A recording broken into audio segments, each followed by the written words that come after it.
अस्सलाम वालेकुम। मैं ये बात करना चाहती हूँ आज कि जब भी आप टिकटॉक पर जाते हैं, जैसे अब रिसेंटली मैं पिछले वीक से टिकटॉक को यूज़ कर रही हूँ, तो आपकी फ़ीड में एक्चुअली कुछ वायरल प्रोडक्ट्स आते हैं। तो मैंने आपको शेयर करना था आप लोगों के साथ कि मैंने कौन से वायरल प्रोडक्ट्स मैंने ख़रीदे हैं और मैं उनको ट्राई करना चाहती हूँ और ट्राई करूँगी। तो ज़रूरी नहीं है मैं उन्हें टिकटॉक शॉप से बाय करूँ या फिर किसी कहीं और से भी। यूजुअली मैं गूगल पे जाकर सर्च करती हूँ कि कहाँ पे यहाँ इस चीज़ का अफोर्डेबल प्राइस मिल रहा है। तो कई दफ़ा अमेज़ॉन पे सेम प्राइसिंग लगी होती है और मेरे पास अमेज़ॉन प्राइम मेंबरशिप है, तो मैं वहाँ से कर लेती हूँ बिकॉज़ मुझे एक कन्वीनियंट होती है कि मेरे रिटर्न्स ईज़ी हो जाते हैं। तो रिसेंटली मैंने कोसस का जो है वो कोसस का कंसीलर बाय किया है शेड 4N के अंदर। और ये कंसीलर बहुत दफ़ा मैंने बहुत लोगों को देखा है यूज़ करते हुए, और अब इसको ट्राई करूँगी कि भाई ये कैसा होगा। बेसिकली कई फीमेल्स तो जो है वो कंसीलर सिर्फ यूज़ कर रही हैं, और इसका फाउंडेशन मैंने जब ये न्यू आया था, ब्रांड नया नया आया था, तो मैंने इसका फाउंडेशन यूज़ किया हुआ विच वाज़ वेरी नाइस। और वाइट वाइट कलर की बॉटल में वो आता था, उसको एक्टिवेट करते थे। तो एक्टिवेट करने के बाद उसको इस्तेमाल करते थे, तो उसके लगाने के बाद तो स्किन और भी ज़्यादा खूबसूरत और भी ज़्यादा फ्रेश हो जाती थी, और आपके जो कंसर्न्स हैं वो ख़त्म हो जाते थे। लेकिन बेसिकली आपको मेकअप पे बिल्कुल अपना हल्का हाथ रखना होता है और मेकअप बहुत कम करना होता है और स्किन केयर के ऊपर ज़्यादा ध्यान देना होता है। और स्किन केयर करते वक्त भी ज़्यादा प्रोडक्ट्स यूज़ नहीं करने चाहिए। उसकी वजह से भी आपके बहुत एक्ने फ्लेयर अप्स हो जाते हैं अगर आप डिफरेंट ब्रांड्स के चीज़ें यूज़ कर रहे हैं एक साथ। ज़्यादा मेक श्योर करें कि एक ही लाइन से आप जो लाइन आपको पसंद आती है और सूट करती है, और फ्रेग्रेंस फ्री और केमिकल फ्री और वीगन और क्लीन प्रोडक्ट्स को इस्तेमाल करें। यानी मैंने जो ये थोड़े बहुत चेंजेस किए अपनी स्किन केयर में, rather than just buying off the counter, over the counter। मैं ये नहीं कह रही कि ओवर द काउंटर ख़राब होते हैं, लेकिन आप कॉन्शियसली आप उसको यानी देखें, न्यूट्रोजीना के प्रोडक्ट्स अच्छे होते हैं। और कई प्रोडक्ट्स ऐसे हैं जैसे कि ऑयल ऑफ ओले हो गया, कुछ जो कि माइल्ड होते हैं और उसमें परफ्यूम्स भी नहीं होती हैं। और कई कई नोन ब्रांड्स हैं जो आप यूज़ कर सकते हैं।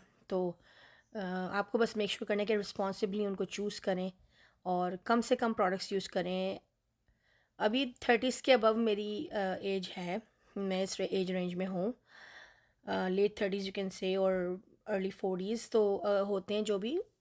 लेकिन फिर भी मैंने कोई एंटी एजिंग और वो इस तरह के इस्तेमाल नहीं किए हैं। नीविया इस्तेमाल करती हूँ फेस पे, और न्यूट्रोजीना का हाइलुरोनिक एसिड वाला लोशन इस्तेमाल करती हूँ फेस पे, मॉइस्चराइज़र।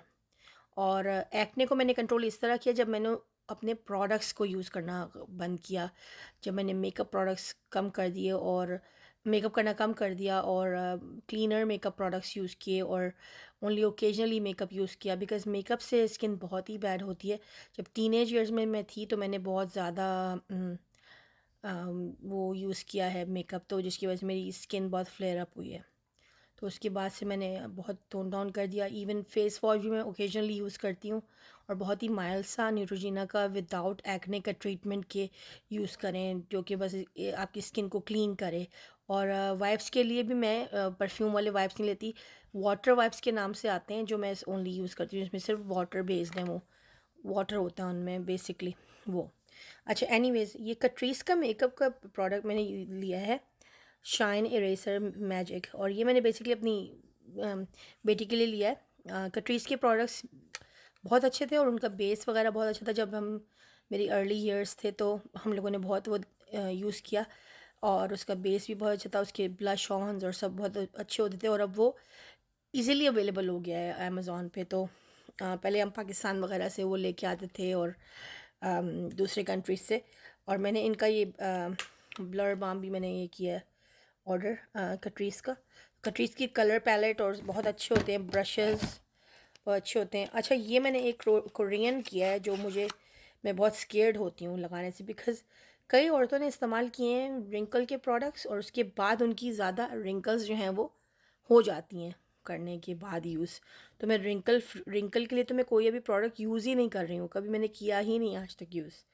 तो मेरा स्किन काफ़ी अच्छी है, कोई रिंकल वगैरह, मेरे क्रोज फीट कुछ भी नहीं है। तो खैर मैं ये एक वैसे ये कोरियन प्रोडक्ट है और ये सनस्क्रीन है। आई डोंट नो, ये बहुत कूल लगता है, लेकिन इसके अंदर जो इंग्रेडिएंट्स है ना, मैंने वो मेक श्योर नहीं किया कि ये सारे इंग्रेडिएंट्स यू नो अच्छे हैं या बुरे हैं, मुझे पता ही नहीं, इतनी लंबी लिस्ट है इनकी। तो कुछ वेबसाइट्स होती हैं जो क्लियरफाई कर लेती हैं कि भाई ऐसे कोई ट्रिगर तो नहीं आ रही, वार्निंग तो नहीं आ रही है जिसके इसके इंग्रेडिएंट्स में, तो मैं वो चेक करूँगी। इसका नाम है सडोर और 50, और इसकी प्राइस भी कोई इतनी ज़्यादा नहीं थी। ये लिया मैंने।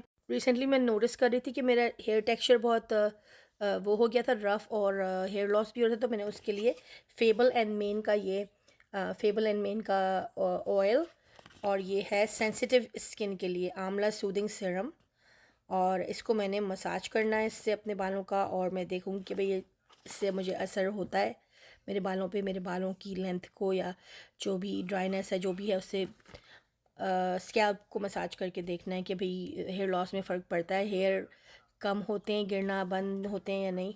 वैसे मैंने आयरन और मल्टीविटामिन लेनी शुरू कर दी है, तो उससे भी फ़र्क पड़ेगा मुझे। एंड देन मैंने ये भी 2 प्रोडक्ट्स लिए हैं कैट्रीस के, जो कि है अंडर आई ब्राइटनर। मुझे तो कोई अंडर आई इतने इश्यूज़ नहीं हैं, लेकिन ये as a concealer we can also mix them, because this is a little peach and और ये बेज है, तो इसको मिक्स भी करें तो आपका एग्जैक्ट टोन बन सकती है। और ये भी बहुत ही अफोर्डेबल प्राइसिंग है अमेज़ॉन पे। एंड देन ये परफ्यूम, ओके ये ना मुझे ये यारा के नाम से है, और ये एक ऊद है, ऊद यानी ऊद की परफ्यूम, ऊद की सेंट यानी स्मेल। तो ये बिल्कुल मुझे रिमाइंड करा रही है बहुत ही फेमिनिन, और YSL की एक परफ्यूम आती है लीब्रे के नाम से, उसकी बहुत रिमाइंड करा रही है। तो ये that's how you know your Muslim, because you have the ऊद इन योर, ऊद will be one of the hot items in your purse. So ये मैंने ऑर्डर की देख के, ये भी इसकी स्मेल भी आई मीन अमेजिंग है। ये तो मुझे ऐसे लगता है कि बहुत हाई क्वालिटी परफ्यूम है। और फिर मैंने ये एक कंटेंट क्रिएटर जो टिकटॉक पे आती हैं उनकी वजह से मैंने ये वाला शैम्पू ऑर्डर किया है। अभी इसको देखते हैं, ये अबाउट 12 या फिर $14 है आई थिंक अमेज़ॉन पे। और इस तरीके से मैं टिकटॉक की कस्टमर बन गई हूँ। टिकटॉक को यूज़ करके बहुत यूर प्रोन टू इट कि आप टिकटॉक के कस्टमर बन जाते हैं। तो ये चीज़ें मैंने की हैं। अब मैं आपको बताऊंगी कि भाई इनसे कुछ फ़र्क पड़ा है कि नहीं पड़ा है मुझे। तो लेटर ऑन मैं आपको बताऊंगी कि भाई ये वर्क करती भी हैं या बस इनकी हाइप होती है। तो फिर मिलते हैं हम नेक्स्ट वीडियो में। होपफुली आपको अच्छा लगा होगा, और कोई कमेंट्स हों या फिर कोई आप लोग चीज़ बता सकें इन प्रोडक्ट्स के बारे में तो बहुत ही अच्छा है, और मुझे बताएं कि किन प्रोडक्ट्स की रिव्यू कर सकती हूँ मैं आइंदा। अपना बहुत ख्याल रखें।